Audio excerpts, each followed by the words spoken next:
Alright guys, here we are going to look at the uniformly accelerated particle model, your review sheet for your test. It'll probably take me about 2 videos to get through. Let's look at number 1. Here we have a position and time graph. It says, use the graph to answer the following questions. Give a written description to describe the motion of the object. Because this is starting with a steep slope, and here we have a more gradual slope, or a lower slope, then we must be slowing down. So the first thing you need to look at with your position and time graph is whether you're speeding up or slowing down. And then you can decide if we're speeding up or slowing down to the right or the left. Here we are slowing down to the right because I have an overall positive velocity. So a good description for this would just be, we can say we're starting at the origin and we slow down to the right. Now your motion map, of course, is going to have some longer arrows to begin with, and then your arrows get shorter to show that we are losing speed or velocity, and you need to label that with a V. And then your acceleration vectors, because I'm slowing down, your acceleration goes in the opposite direction. So my motion map would look like this. And remember, your acceleration needs to be about the same size. So on your test, make sure that you don't show that your acceleration vectors are getting longer or shorter.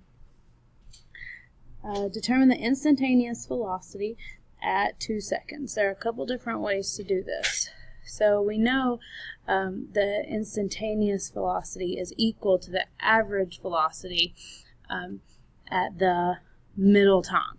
Okay, so if we want to find the velocity at 2 seconds, at that instant, the first thing I could do is draw a tangent line and then find the slope of that tangent line. So remember, a tangent line is a line that only touches the graph at that one point, and it doesn't actually go through the graph. So that would be an example of a tangent line that I've drawn there. Another way to do this, I could set up 2 seconds to be right in the middle, and then find an average velocity from there. So I'm going to do that. I know that 2 is right in the middle of 0 and 4. So if I find the slope of the line from 0 to 4 seconds, then I will know my average, or I will know my instantaneous velocity at 2 seconds. Remember, the average velocity from or between 2 times is equal to the instantaneous velocity at the middle time. And you can see that these two lines are pretty close to parallel. So I'm going to find the slope from this point to this point. So it looks like I'm going up 20. And because we're going up by tens, this represents 30. And then there's not really a number here, but I can guess that that's around 32. So I would say my slope is going to be up 32.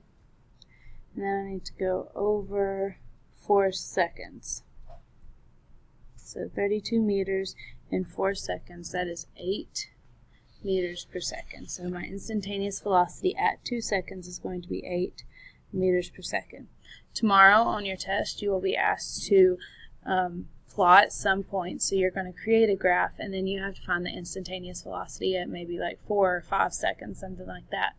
Well, decide 2 points that puts 5 right in the middle. So you could use 4 and 6, or 0 and 10, or 3 and 7.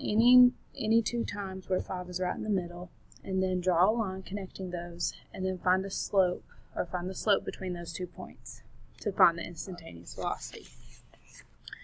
Now for part D, it says assume the initial velocity was 10 meters per second. So right here at 0 seconds, my VI, initial velocity, is 10 meters per second. Determine the acceleration of the object. Well, we know that A equals VF minus VI over T. We know that the final velocity at 2 seconds is 8 meters per second. So that would make our T equal to 2. So if we plug everything into this equation, we get 8 minus 10 over 2 equals negative 2 over 2, which is negative 1 meters per second per second. So A equals -1 meter per second per second. And it's good that my calculations gave me a negative, because my acceleration vectors are up here pointing to the left, so I should have known that I was going to get a negative acceleration. Now E says sketch a corresponding velocity and time graph for the graph above. So we know we start out at 10 meters per second, and we know that after 2 seconds I'm at 8 meters per second. So I can plot those dots and then I'll have my graph. Alright, let's see. At 0 seconds, I'm going to label this by 2's. 4, 6, 8, 10. So at 0 seconds, my initial velocity is 10 meters per second. 1, 2. At 2 seconds, my velocity is 8. And so if I use my straight edge to connect those to keep a constant acceleration, that means my slope needs to stay the same. My graph will look like that. Alright. Number 2, this is where we started on our review today. Describe the motion of the object. First, this is a velocity and time graph. It's important to pay attention to what type of graph you're dealing with, so then you can decide if you need to focus on the slope or the area, or just look at the change in the y-axis. So because I have a velocity graph and it shows that I'm approaching 0, that must mean that I'm slowing down. And because all of these velocities are negative, I'm slowing down to the left. Determine the acceleration of the object.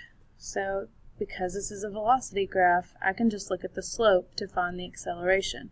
I'm going to pick 2 points. I can pick any 2 points that are on my graph.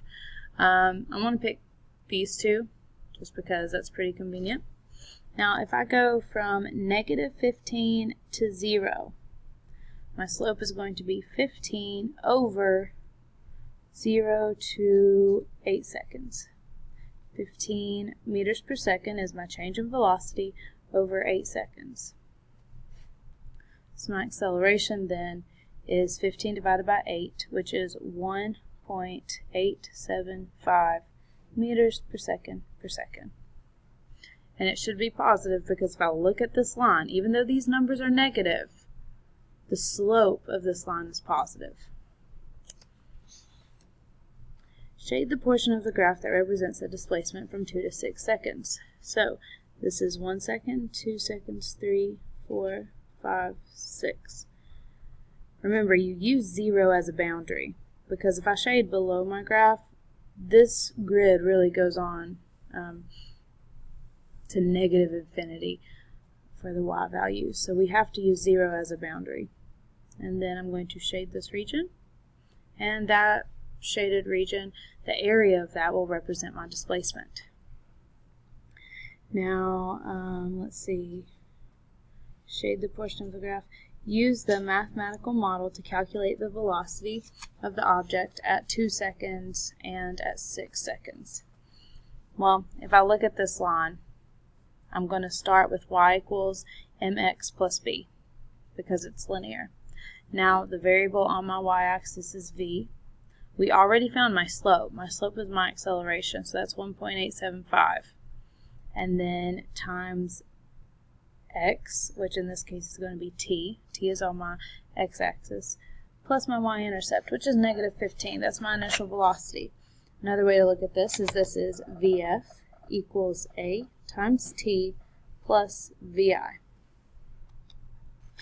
And now, because it wants me to find the velocity at 2 seconds, I'm going to plug in 2 for t, and then I'm going to plug in 6. So if I plug in 2, I'm going to do 1.875 times 2 plus a -15, or -15. Those are the same thing. 1.875 times 2. Here I get a velocity of -11.25 meters per second at 2 seconds. And then I'm going to plug in 6 seconds. And I will get a velocity of -3.75 meters per second. Alright, part E. Use an appropriate mathematical model to calculate the displacement from 2 to 6 seconds. So for the displacement, I could use the area, but it's asking me to find a delta x using a mathematical model. So I'm going to use an equation. If I look at my list of equations, the one that seems best to use, because I know VI at 2 seconds would be negative 11.25. VF is going to be negative 3.75. I know my acceleration is 1.875. And I'm looking for a delta x. So I'm going to use this equation. VF squared equals VI squared plus 2a delta x. I could also use the other delta x equation, but then I would have to plug in 2 for my time, and then 6 for my time, and then I would have to subtract those. So here I'm just going to do negative 3.75 squared equals negative 11.25 squared plus 2 times 1.875 times delta x. Delta x is our displacement. Now I solve. So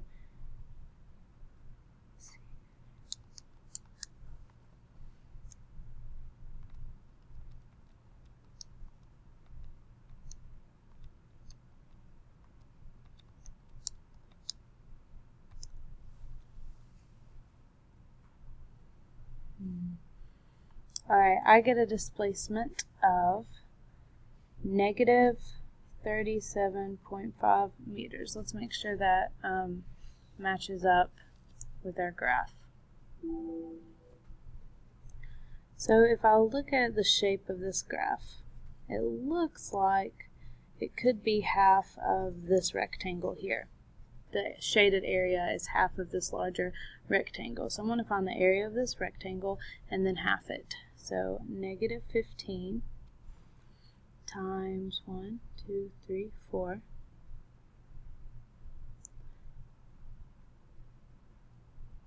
times a half.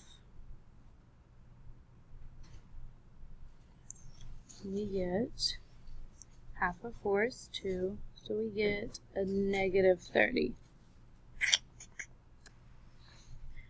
We get negative 30 meters using area, and we get negative 30 meters using this equation. So if you have a graph, area may be easier than trying to figure out the right equation, but either way will work.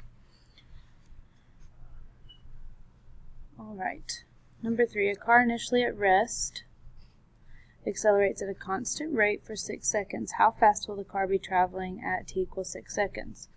So we need to write all our variables, so VI, VF, A, T, and delta x. I need to just figure out what we know and what we don't know. Initially at rest, that tells me my initial speed is 0. How fast will the car be moving? So it's asking me to find my final velocity. My acceleration is 4, and time is 6. I do not have delta x. So I'm going to look at my equations, and it looks like I can use this one and solve for VF. So I'm going to plug in my numbers. A is 4. VF is what I'm looking for, so I'm just going to write VF minus 0 over 6 seconds. Multiply both sides by 6 to get VF by itself, and we get our final velocity equals 24 meters per second.